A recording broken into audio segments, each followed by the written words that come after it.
Welcome to Nightmare Narratives. This story's called Art of the Hitcher. Every ride has a cost. For Harvey, it's art. For you, it's your face.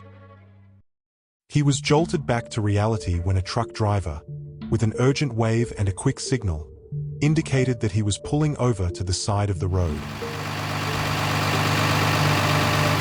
The truck driver wound down the window and called for Harvey to hurry up, emphasizing that he was on a tight schedule and needed to get moving as soon as possible. Without wasting a moment, Harvey quickly picked up his case. Then he went over to the truck, eagerly opening the door and pulling himself inside with excitement and urgency. Once settled, Harvey took a moment to introduce himself, and the truck driver responded with a friendly nod, revealing that his name was Cliff.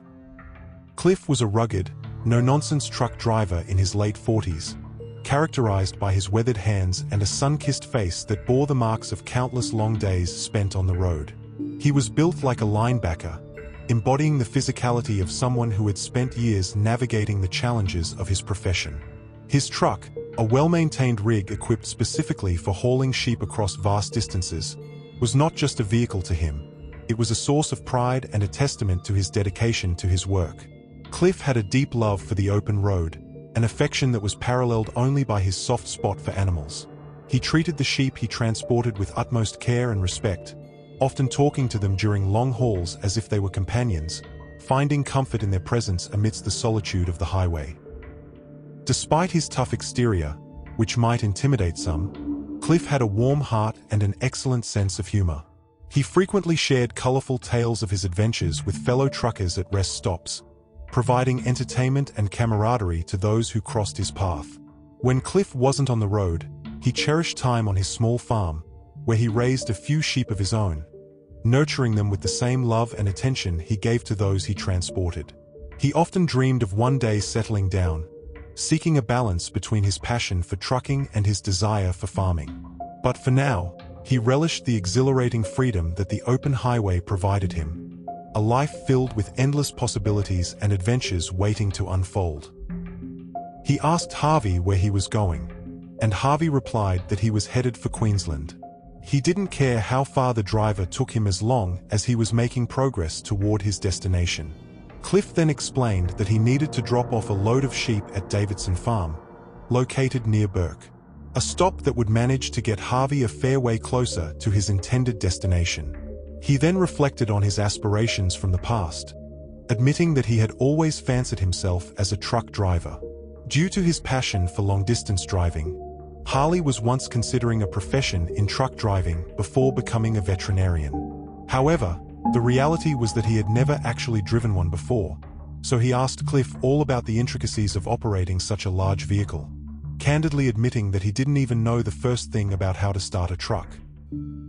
Cliff, always up for a good yarn and eager to share his knowledge, took the time to explain in detail the various processes involved in driving a truck to Harvey, covering everything from the gears to the necessary checks before hitting the road. As the conversation flowed and the miles slipped by, Harvey felt increasingly comfortable with Cliff, to the point where he even dozed off for a short while, lulled by the rhythm of the road and the reassuring presence of his new companion.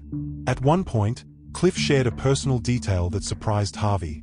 Although he was a burly truck driver with a tough exterior, he actually had a boyfriend back home, which he revealed as he encouraged Harvey to open the glove box, where he kept a picture of the man he loved.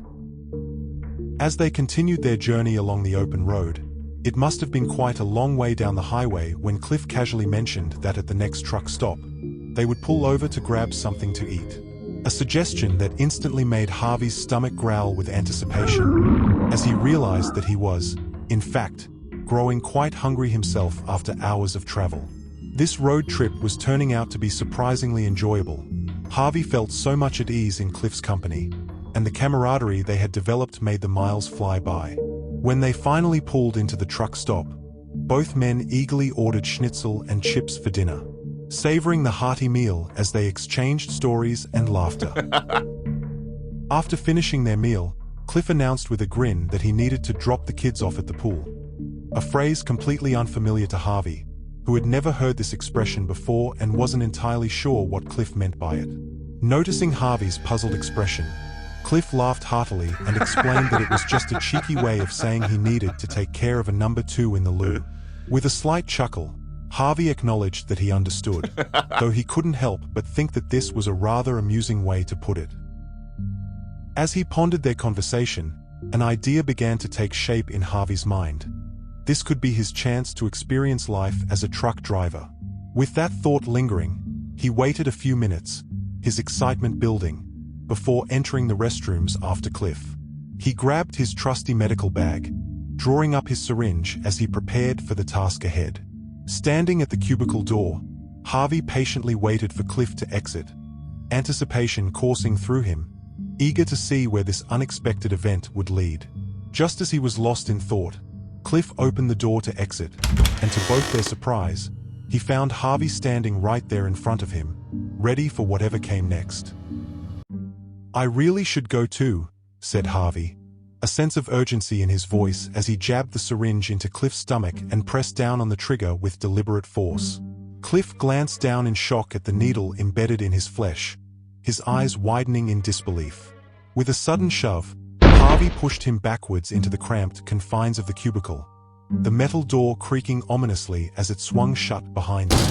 Just then, footsteps echoed through the bathroom as someone entered, prompting Harvey to quickly close the door to the cubicle, trapping them in the dim, claustrophobic space. Cliff let out a series of groans, a mix of pain and confusion, when a voice from outside the cubicle called out, "Is everything okay in there?" Without missing a beat, Harvey responded to Cliff's distress with a low, exaggerated groan, whispering, "Don't stop," his tone laced with a twisted sense of pleasure. The intruder, sensing the strange and uncomfortable atmosphere, quickly realized what must be happening and hastily exited the bathroom, leaving them alone. Harvey recalled the pungent smell that lingered in the air, a reminder of Cliff's less-than-hygienic toilet habits, and he felt a wave of disgust wash over him. It was an unpleasant atmosphere that did nothing to improve his mood. With a determined sigh, he closed the toilet lid, blocking the unsightly scene before him.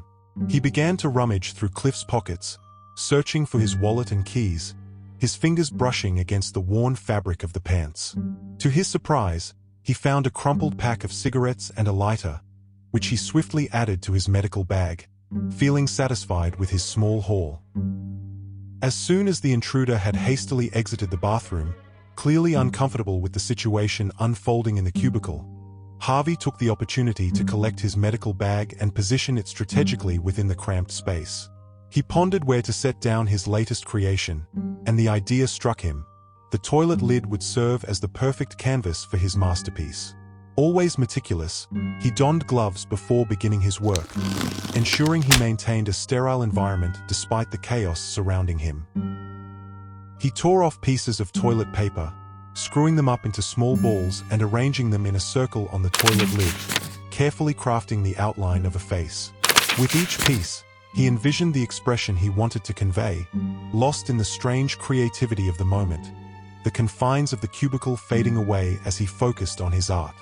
Harvey then carved an unhappy face across Cliff's neck from one collarbone to the chin and back to the other collarbone, flapping that piece of skin down.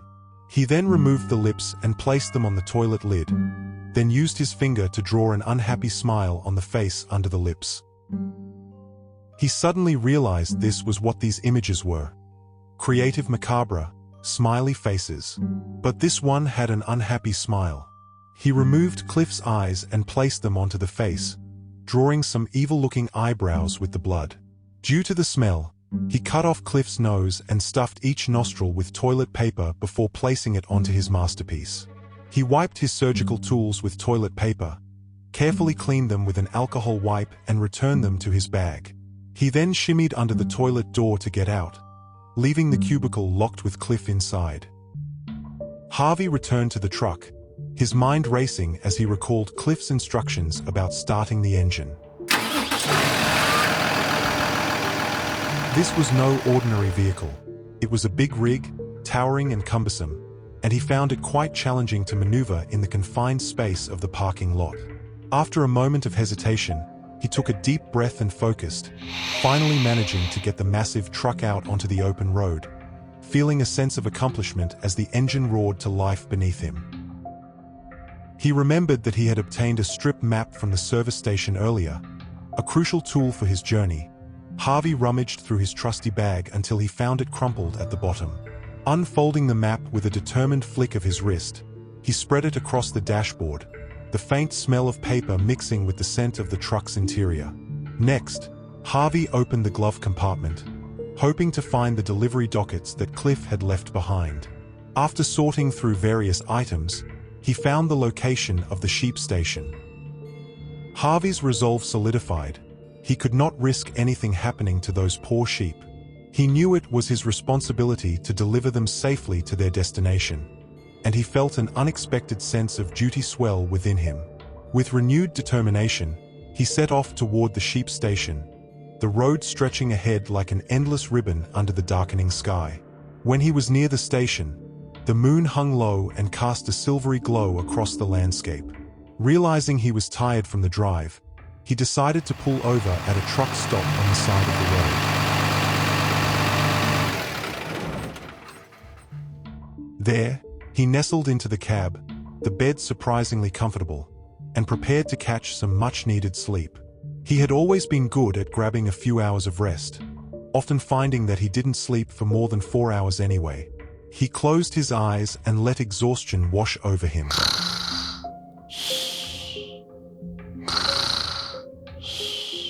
It was about midnight when he finally stirred from his restless sleep, the dim glow of the dashboard lights illuminating his surroundings as he blinked away the remnants of drowsiness. After gathering his thoughts, he continued driving a few kilometers down the winding road, the rumble of the rig's engine echoing in the stillness of the night until he finally arrived at the station. Harvey maneuvered the massive truck almost all the way up to the house, the headlights cutting through the darkness and illuminating the area around him. Once he stopped the vehicle, he carefully placed the keys into his trusty bag, ensuring they wouldn't get lost amidst the chaos. He then took a moment to rummage through Cliff's wallet, extracting the credit cards and cash before leaving the wallet on the truck seat, a silent reminder of its former owner. With a sense of urgency, he climbed out of the truck, but as soon as his feet hit the ground, a wave of anxiety washed over him. He began to worry that the others might not be able to find the sheep in the dark, and in a moment of desperation, he leaned back into the cab and honked the truck's horn loudly. The sound reverberated through the stillness of the night, piercing the quiet and echoing through the surrounding scrub as he sprinted away from the truck and into the dense underbrush. Meanwhile, Mavis had been peacefully asleep when the horn jolted her awake. She nudged her husband John, urging him to wake up and listen to what she had just heard. Groggy and disoriented, John stumbled out of bed and walked onto the porch, squinting into the darkness as he looked down the long driveway. There, he spotted the truck, its headlights shining brightly towards him, casting an eerie glow on the ground. He found the sight very peculiar. It struck him as odd that Cliff would deliver sheep at such a late hour and then leave the truck halfway down the driveway. Feeling a sense of unease creeping over him, he quickly got dressed, throwing on a jacket as he stepped outside to investigate further. John approached the truck, scanning the interior and surrounding area for Cliff, but there was no sign, none at all. The entire situation felt bizarre and unsettling. He peered into the back of the rig, noticing the sheep, huddled together but looking remarkably well, seemingly in good nick despite the late hour. Perhaps Cliff was simply asleep in the cab, exhausted from the long drive. Convinced that the sheep would be fine until morning, John left the matter for now and turned back toward the house, making his way back to bed, the uncertainty lingering in his mind. It was morning, and the first light of dawn began to seep through the curtains. John woke early, feeling the weight of the day ahead pressing on him. With a purpose, he picked up his phone and called his sons,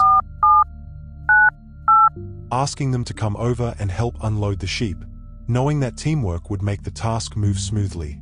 However, as John stepped outside, he noticed that the truck was still parked where it had been left the night before, halfway down the driveway. A surge of frustration coursed through him, and he felt anger bubbling to the surface, especially as he thought about the livestock's urgent needs. They had to be moved closer to the gates to get processed into the yard, and the sight of the big rig obstructing the path was infuriating. How the hell was he going to accomplish that with the truck sitting stubbornly in the way? He could already envision the chaos that would ensue if they couldn't get the sheep where they needed to be, and the mounting stress began to gnaw at him as he paced back and forth, trying to figure out a solution to this increasingly frustrating problem. John headed down to the truck with a determined stride, ready to confront Cliff. When he opened the cab's sleeping compartment, he was shocked. Cliff was nowhere to be found. A growing sense of unease settled over him as he began to call out, his voice echoing in the stillness of the early morning, but to no avail. The absence of his friend and colleague was all very peculiar. John stood there grappling with confusion. He reminded himself that the poor sheep needed to get off the truck and into their designated paddock. With a sense of urgency, John and his son sprang into action, utilizing their trained cattle dogs to help herd the sheep from the back of the rig and guide them to their final destination. The dogs worked diligently, their instincts kicking in as they moved the flock with ease. As they accomplished this task, John remained perplexed about Cliff's continued absence. He couldn't shake the feeling that something was off. It was as if a dark cloud of uncertainty loomed over the morning. As he pondered the situation, a myriad of thoughts raced through his mind. What should he do? Should he phone the trucking company for guidance? Yet, he ultimately decided that contacting the local police was the more prudent course of action, especially given the bizarre turn of events surrounding Cliff's disappearance. Moments later, Constable Davies arrived at the scene, his demeanor professional yet curious. John quickly recounted the strange story, detailing how he had heard Cliff honk the horn in the dead of night and then emerged to find Cliff mysteriously missing. At first, Constable Davies laughed lightly, remarking that it was perhaps a little too soon to put out a missing persons report on a truck driver who might have wandered off for a moment. However, John persisted, feeling an unsettling conviction that something was wrong. His instincts were screaming at him, urging him to take this seriously. Just then, as they spoke, Constable Davies received a message over the police radio, his expression shifting to one of concern. The dispatcher was asking him to immediately head down to the service station to investigate a murder victim. With urgency now in his tone, he told John to contact the trucking company to make arrangements for the truck. The constable informed him that he would check in with him later, as he had been called away to attend to this serious matter. John watched as Constable Davies hurried off, his heart racing with worry and dread about what could have happened to Cliff. After returning the sheep to their rightful place, Harvey had aimlessly wandered through the dense scrubland, his mind drifting as he meandered until he finally reached a vast paddock. As he crossed this expansive terrain, the midday sun beat down relentlessly upon him, its heat intensifying with each passing moment, prompting him to seek refuge beneath the generous shade of a sprawling gum tree. Once settled, Harvey sat down with a weary sigh and unzipped his medical bag to rummage through its contents. He pulled out a worn map, hoping to glean some light on his current location. Memories flooded back from his days in the Boy Scouts, where he had learned the essential skills of navigation, and he used that knowledge to reorient himself, feeling a sense of determination as he plotted his next move. Harvey set off again, his feet finding their rhythm on the dusty ground beneath him. It wasn't long before he stumbled upon another road, though not a highway, just a modest side street winding its way through the landscape. Harvey hadn't been walking for long when he noticed a car slowing down nearby. A woman driving with a child in the back seat stopped, clearly sensing that he must be lost. Harvey explained he needed to get to the closest town because his car had broken down. Relieved, he climbed into the car, and as he settled into the seat, he immediately noticed not one but two children seated in the back, giggling softly to themselves. Harvey assured the woman he didn't need to travel far. A quick trip to the closest town would suffice. With a friendly smile, she explained that the nearest town was Beringen, and he felt a wave of gratitude wash over him, thankful for her kindness in his moment of need. As Harvey sat in the front seat of the car, listening to the little girl in the back joyfully singing along to a catchy tune on the radio, he found himself lost in thought, recalling a fond memory from his childhood, a time that felt like a lifetime ago. He envisioned himself nestled in the backseat of his parents' car, the sun shining brightly as they drove along winding roads, the anticipation of a family picnic filling the air with excitement. It had been a wonderful day, filled with laughter and carefree moments, and as he remembered the feeling of warmth and happiness, he could almost hear his voice joining in the chorus of a familiar song. Next to him in that long-ago memory had been his loyal dog, Jet, a faithful companion who had shared in all of his childhood adventures. He recalled how they had stopped at a service station during that trip and bought a bright red frisbee, its plastic surface gleaming in the sunlight. The joy he felt while playing with Jet, throwing the frisbee through the air and watching the dog dash after it with unbridled enthusiasm, flooded back to him, a reminder of the simple pleasures that had filled his youth. But now, as he sat in the car, surrounded by the echoes of the past, he couldn't help but realize that all of that seemed so long ago, a cherished chapter in the story of his life that felt distant and almost dreamlike, leaving him with a bittersweet sense of nostalgia for those carefree days that had long since slipped away. He sat listening to the little girl seeing her smile, and he knew no harm would come to this child, not at his hands. The lady dropped him off at their destination. Meanwhile, Constable Davies had arrived at the scene of the roadhouse. It usually buzzed with the hum of travelers and the smell of fresh coffee, but today was different. Earlier that morning, the cleaner had gone in to perform her routine tasks, only to find one of the toilets locked. Peering cautiously underneath the door, she could see the silhouette of someone inside, but despite her calls, there was no response. Concerned, she promptly called the manager to come and unlock the door, and it was after the door swung open that a shocking sight confronted them. Cliff's lifeless body was lying on the floor, motionless and eerily still. Constable Davies stepped into the dimly lit room, feeling a chill run down his spine. He had never encountered a scene like this before. This had been a quiet rural town, where the most exciting events usually involved a few drunken patrons causing a scene on the weekends or the occasional speeding ticket handed out to a wayward driver. Now, however, Constable Davies faced a grim reality that shattered the calm facade of their sleepy community. As the story unfolded, he pieced together the abandoned truck at the sheep station, a detail that added layers to the investigation.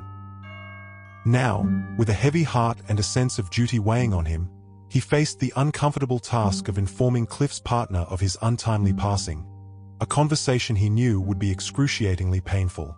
Adding to his responsibilities, he realized he needed to figure out the logistics of relocating that truck.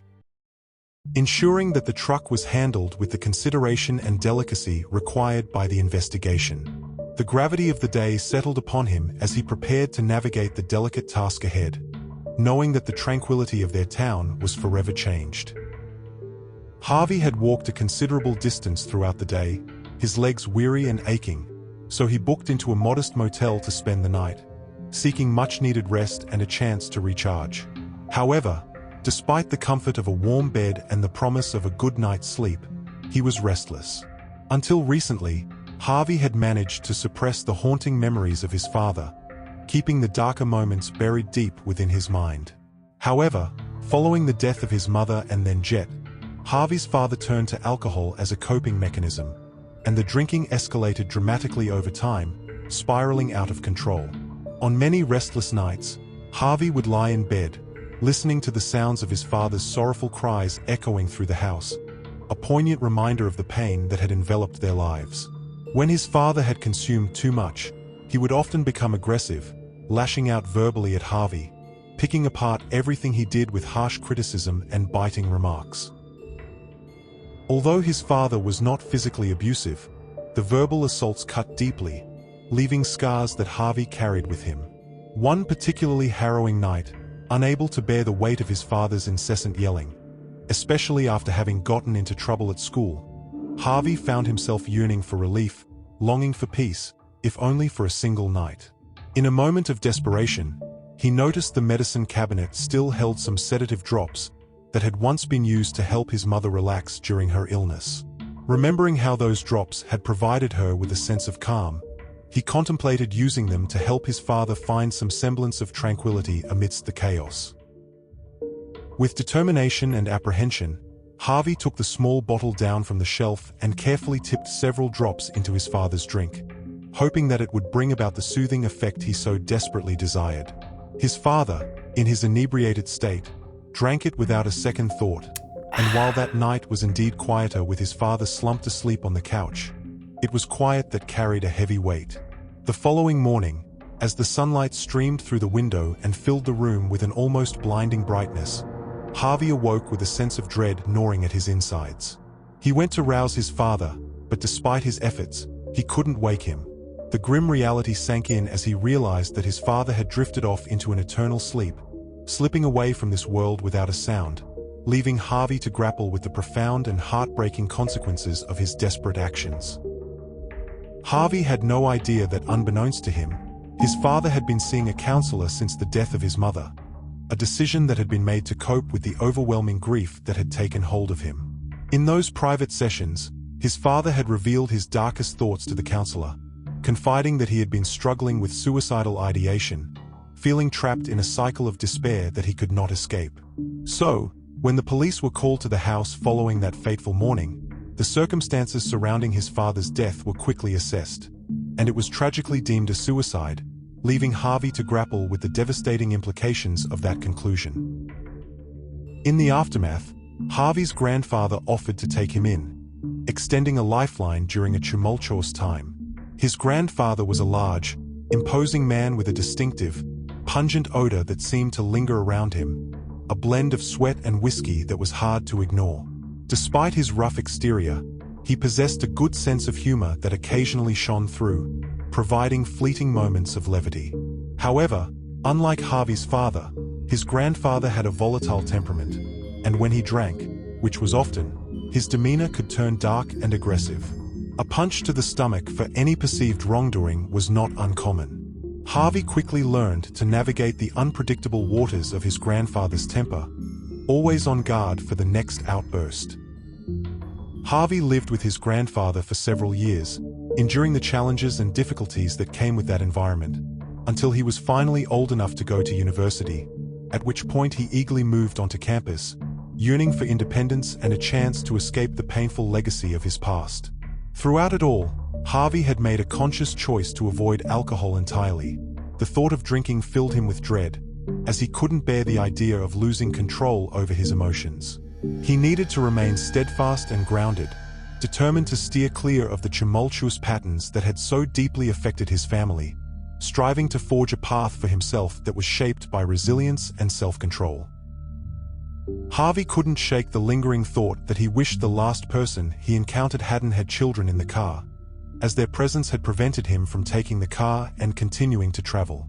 As he lay there in the quiet of the room, it became increasingly clear to him that he would need to walk again for a while, leaving behind the confines of the motel. At least, he comforted himself with the knowledge that he knew the way to the highway, a familiar path that beckoned him to set forth once more on his journey, promising new experiences and the freedom he craved. Remember to like, subscribe and share to others, so you don't miss an episode.